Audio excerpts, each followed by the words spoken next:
Hello and welcome to HyzerMedia's tournament coverage of the Sellersville Upshot. This is the final round tournament presented by BS Upshot. Our tournament coverage is sponsored by Cosmic Disc Golf, D-Town Disc Golf, use code HYZER23 for 10% off, and Reaper Disc Supply. I'm Dave Oster bringing you this final round coverage here from Sellersville, Pennsylvania. A little bit of a rainy day, especially first round, but we're going to see how these guys finish out the tournament. Tight race at the top. Mark Saraceno, Danny O'Brien, and Michael Panna all tied at 4 down. Tough first round, like I said, with the rain. A little bit better to start off this round, and only 2 strokes back, Joe Lazur in 4th place. So we'll get started on hole 1, par 3, 310 feet. Thanks to D10 Disc Golf again for sponsoring. We have a bit of a left to right bend, right to left bend that is, so a backhand hyzer will work well. A couple of trees in the fairway that you need to miss. You hit them, the distance shouldn't be too much of an issue for these guys especially. And we have Mark up first.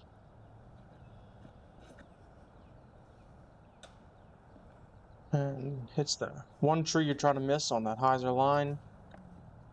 Kicks off to the right side. Depending on where exactly you land, you'll be able to probably get up and down from there. Danny O'Brien up next. You'll see he throws lots of forehands, forehand flip overs. Not a shot that you see too often, but almost works there. Catches one of the last trees you have to miss to really get into the circle. Michael Panna, the 3rd player, tied at 4 down. Looks like he is lining up the backhand. Takes it a bit wider and higher than Mark, and catches the same tree as Danny, but stays closer to the middle of the fairway, so he might be close to Circle 2's edge. And now we have Joe Lazur, only 2 strokes back, certainly in contention, and just misses that same tree, a little bit wider and straighter, and great ground play. You can see it is quite muddy here after the rain that we had in the first round, but Joe absolutely parks it, so he will be likely 1 stroke closer just to start off the round. Good upshot by Mark. Had to lean out, throw that turnover forehand, but able to get within the circle. Should have a putt for par. And Danny giving it a bit of a bid. Nice run. Comes up just a bit low. And Michael, even after catching the tree, has a look at it for his birdie and off the top band. Luckily he does stay close, so he'll be able to start off his second round with a par. And Mark trying to finish off the par save, and does so. You can see in the background here the creek that runs throughout the course. Not too much of concern on this hole, but it will certainly come into play in later holes, as we will see.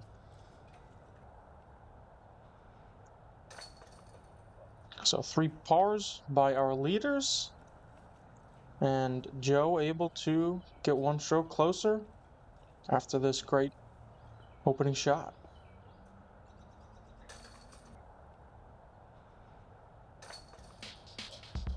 So we'll move on to hole 2, thanks to Reaper Disc Supply for sponsoring our coverage in this hole.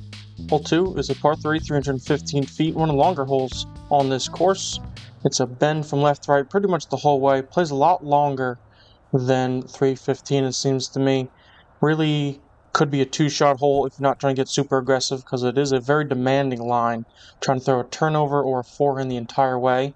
A forehand is dangerous because the creek does run along the entire right side. Joe tries to get the turnover going, catches the last tree before he gets out of the gap. So he's at least near the clearing, should have a fairly easy up and down. There are a few guardian trees by the basket too to contend with. Mark also going for the turnover. A little bit more inside, a little flippier, and catches the inside trees. Near the edge, might be able to manufacture something to get out. Danny, of course, going with the forehand. And just gets under that tree. Looks like he wasn't really going for much. Just gets to the mouth of the gap. Pretty good spot if you're just going for the par. And Michael looks like he's also lining up the backhand turnover. Maybe going up and just under that branch, and does get out of the gap. But as you can see, players really aren't trying to get all the way up to the basket. They're still probably 150 to 200 feet short. And Danny able to sit down, not go to the creek on the right side. Good forehand skipper right into the green. Joe also lining up the forehand, just a few feet closer. And looked like it was running, but actually sat right there, probably 20 feet from the basket for his par. Mark right side, actually going out into the field and back into the woods. Great upshot, just missing that tree. And Mark was able to get out into the field, so he'll have a backhand little bid at it, and just a little bit low left side, but he will be parked for his par. So Danny furthest out. First up for his par, saving just a bit right side, splashed out. So we will have a lead change after that, potentially, as long as Mark and Michael can both make their short putts. Good putt by Joe, keeping his 1 under round going.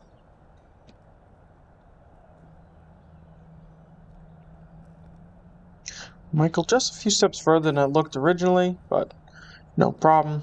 These guys just cleaning up their pars.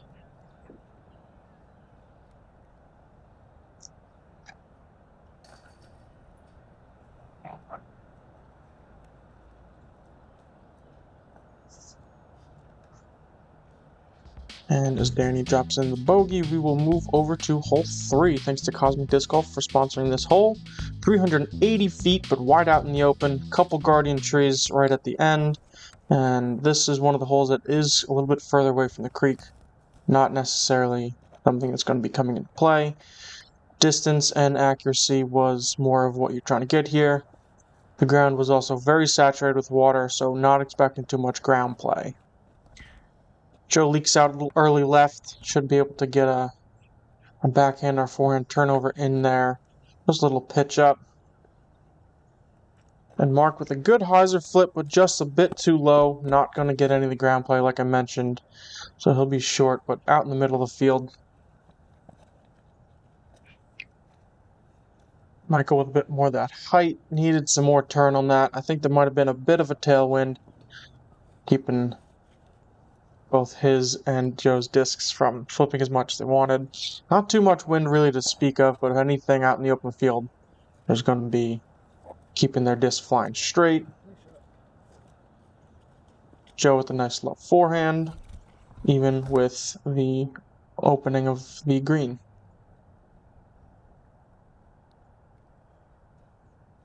So Mark probably 220, 230 out. Little baby flex right under the basket. Great shot to save his par.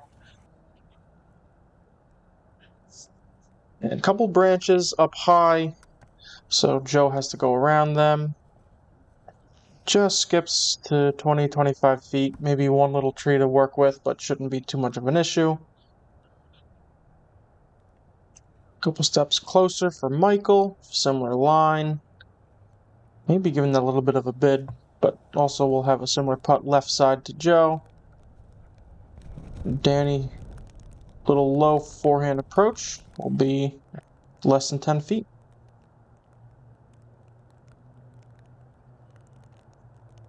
Joe lining up his par save putt.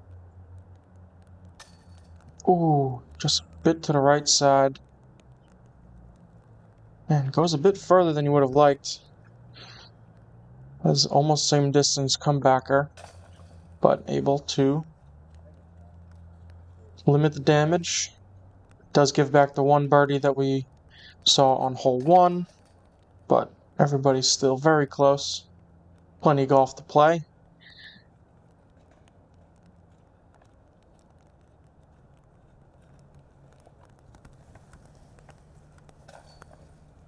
Hole 3 was coming in as the 3rd hardest hole today, most likely probably just the distance, 380 being one of, if not the longest hole on this course.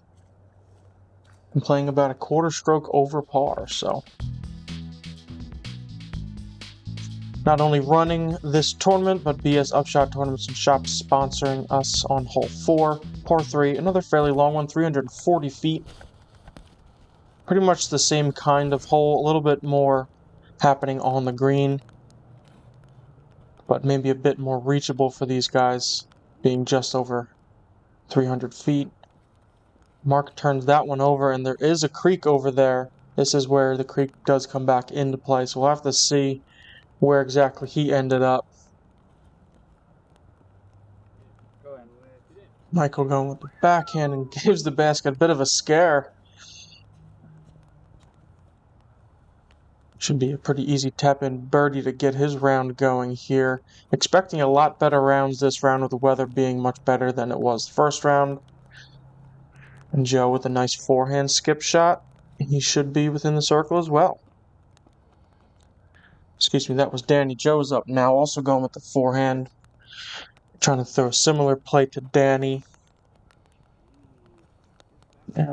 Looks like he turned that over just a bit. So he'll have the longest approach, and a bit scary with the creek right behind the basket. Not super close, but anytime it's right behind you, you know it'll be in your mind. Not in the creek, but just a bit lower than the basket. And this was Mark's shot, barely hanging on inbounds.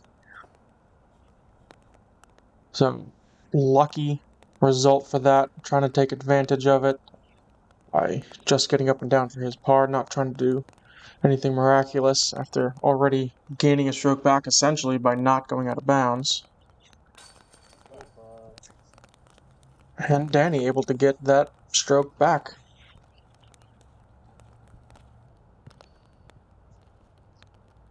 So Joe just half a head lower than the basket, able to get it back up there to save his par.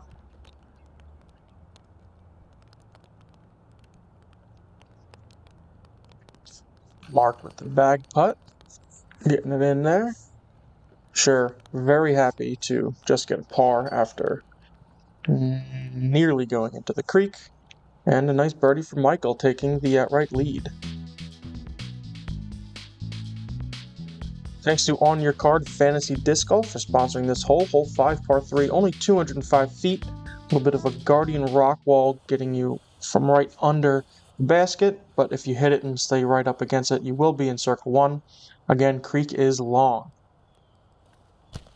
Straight shot with a finish to the left at the end is what you're looking to do. There's a pretty wide gap really up at the green. What Michael's trying to do is just get over that wall and should have a putt from there.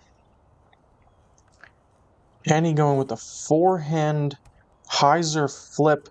It's just a great shot to watch fly through the air. Narrowly gets past that rock wall. Almost does. Just catching the end of it. But just a fun flight to watch, and he'll throw it plenty of times this round, so we'll get to enjoy that more.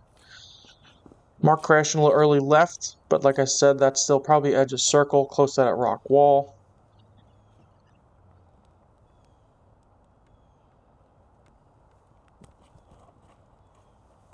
Joe pulled it a little wide right, but working back through all of the trees. Oh, but unfortunately out of bounds. Was able to get all the way up there. Just a bit too far. Could have come up a lot short, hitting those trees on the right side, and maybe even getting a bad kick, but for all the possible outcomes, he was only about 15 to 20 feet past the basket with a par save.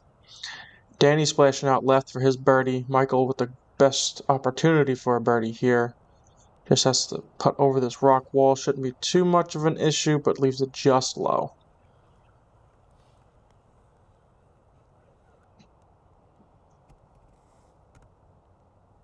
So Joe with a obstructed putt,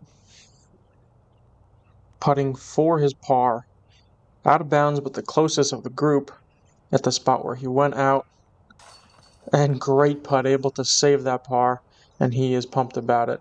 Knows that he's a couple strokes back. He can't be affording to increase that deficit.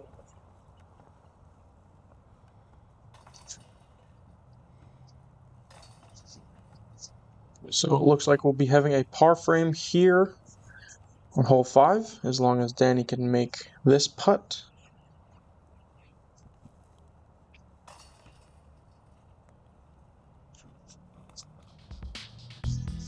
And we'll move over to hole 6, thanks to Slippery Saucers for sponsoring this hole. Par 3, 260 feet. Wanting to get just to the left side of that raised manhole cover and find a way through all of the guardian trees. Really the biggest difficulty on this hole. Wide open fairway, but finding a way through the trees at the last second will really get you close. And then, of course, an elevated basket. And Michael deciding to hit the manhole cover and kick towards the basket. So that is also another way you can play it.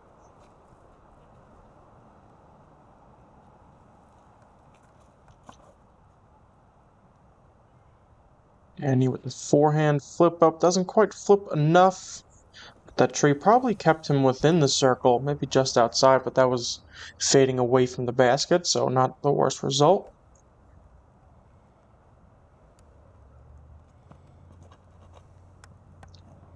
Mark trying to throw a little bit of a flex, but again fading out away from the basket on the opposite side, but lines up to have a clear look at the basket.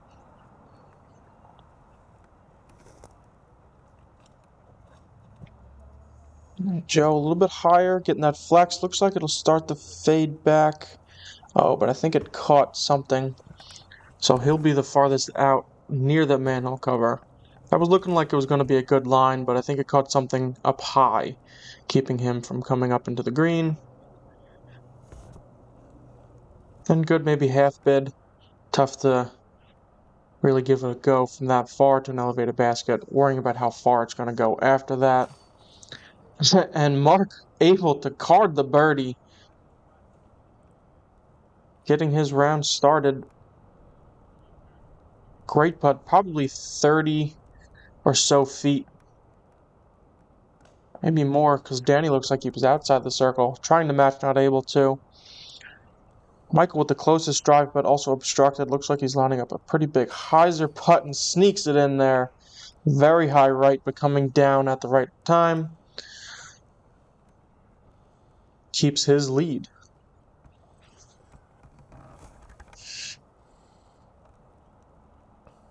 Hole 6 was playing as a tie for the easiest hole in the day at a half stroke under par, even as an elevated basket. So these guys just had its number today, as we saw 2 birdies, so that's about what the card averaged. So that makes sense.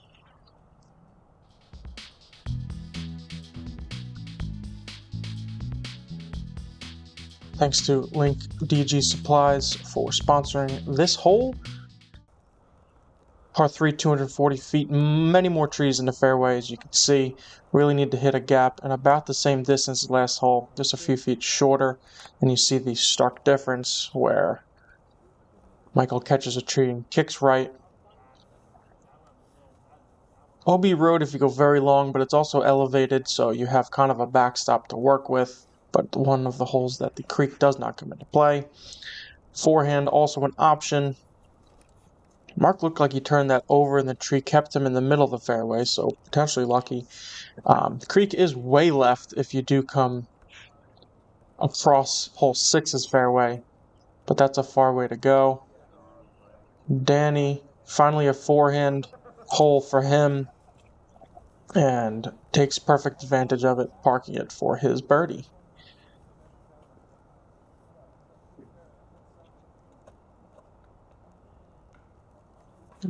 Joe also turning it all the way over and kicks all the way back to the other side, near where Michael will be. So we'll have 2 players coming from that right side, and again, it doesn't really open up.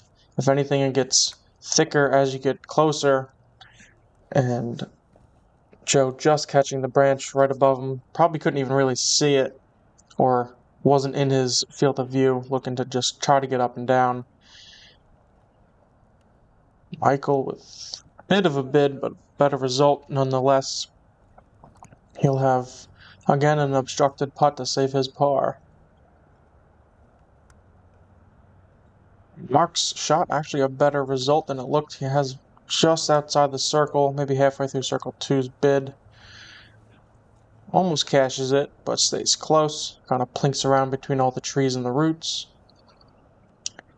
And Joe also a bid from a bit further to the left side, trying to save his par.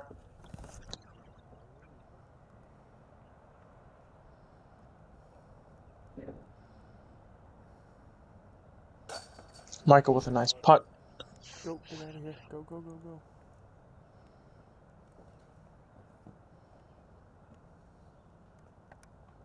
Joe with a similar putt to the other side of this tree. Have to straddle out as a righty, straddling to your left, throwing that putt on a little bit of an anhyzer. Never the easiest thing, something you can practice, but just not something you do all the time.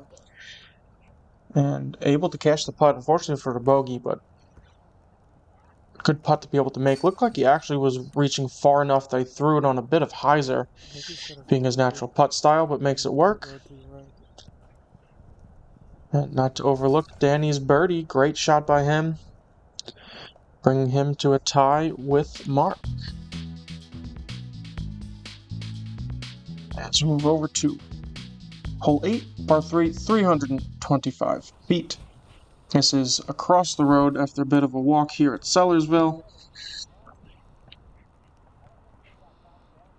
Obi Creek all the way along the left side and wraps around to behind the basket and does sit for Danny.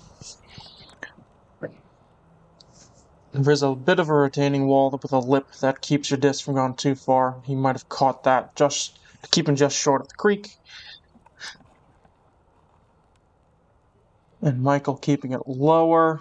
And again, very muddy ground. Not going to get the skip that maybe you're used to this time of year where the grass is real low and kind of dead. But the trees on the right side with overhanging branches do force kind of a low shot unless you want to do this turnover. There's a little bit more air room, but you see it does catch if it comes back. And Mark just narrowly staying in bounds on the side of the creek for the second time so far this round. This one wasn't quite as close, but nonetheless he'll be up there with maybe fairly obstructed chance of up and down. And Joe right next to Michael.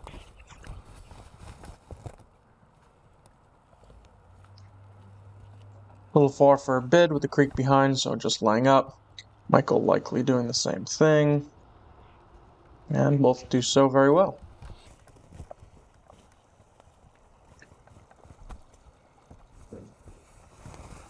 So Mark almost pin high, but again, still not willing to give it the bid. So a couple layups here. And Danny with the best drive. There is, like I said, the backdrop, a little bit of a tree. He was leaning right along that little ledge right there, so very close putt. And low left, sliding over the rim. Not able to capitalize on that great drive.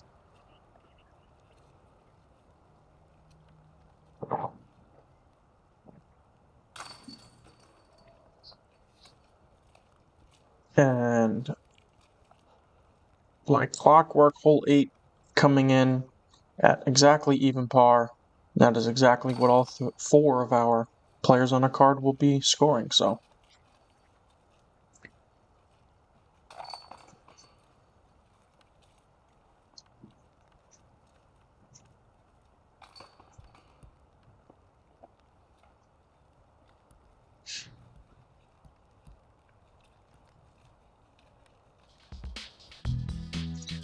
Moving on to the last hole of this front 9. This tournament does have 19 holes, so we'll have a back 10 coming up after this. Make sure you stay for that. But one of the shortest holes in the course, 195 feet, slightly uphill and to the left. So, of course, Danny throws the forehand. Oh, and almost gets it to flip over into the circle. Kicks right. Short enough that he should have something to be able to go up and down. but much more of the traditional line if you're a righty is the backhand. Kind of a stall hyzer. Doesn't need to go very far. Most likely a putter, maybe a mid-range, just to keep the stability. Michael does it well. Mark trying to match. And just gets over that retaining wall. Not a circle marker that needs to be met, but just part of the course. We'll see later in the round there is a circle that players will need to get into, so that'll be an exciting part of the finish of this round. Nice up by Joe. Be able to save his par.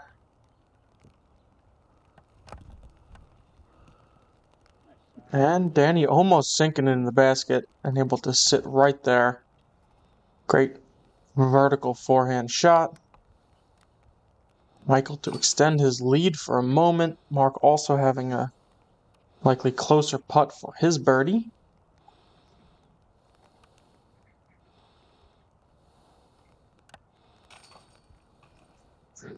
And halfway through the round, we've already seen that the scoring is much more common. Almost matching their scores from the first round halfway through this round. But I will let you in on the information that it is going to rain on the back 10 holes of this course. So, interesting golf, still a lot of scoring to be had. Thank you for watching. If you haven't done so already, please subscribe to our channel. We have the back 10 here at Sellersville coming up for you right away. I want to just thank all of our sponsors, including our supporting sponsors, the Norse Gods, as well as everybody who supports us on Patreon. If you'd like to join our Patreon, we have monthly disc giveaways, as well as your name on here, and a bunch of other great benefits. So we will see you on the back 10. Don't go away.